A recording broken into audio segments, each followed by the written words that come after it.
Dua pemuda diringkus oleh Resmo Polsek Makassar usai mengeroyok tetangganya sendiri. Pelaku mengaku dendam terhadap korban yang sebelumnya pernah cekcok mulut dengannya.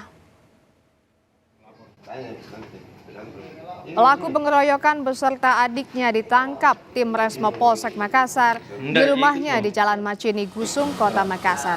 Kedua pelaku mengaku mengeroyok korban yang juga tetangganya sendiri di bagian wajah. Ia juga mengaku bahwa melakukan pemukulan lantaran dendam terhadap korban yang sempat cekcok dengan pelaku. Aksi ini pun dilakukan dalam kondisi mabuk, saudara.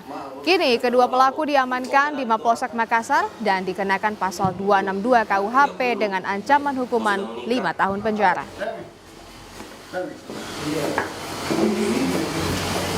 Motif dari kedua terduga pelaku melakukan tindak pidana pengeroyokan yaitu karena ada dendam lama terhadap korban, dan di mana terduga pelaku ini terpengaruh dengan minuman keras.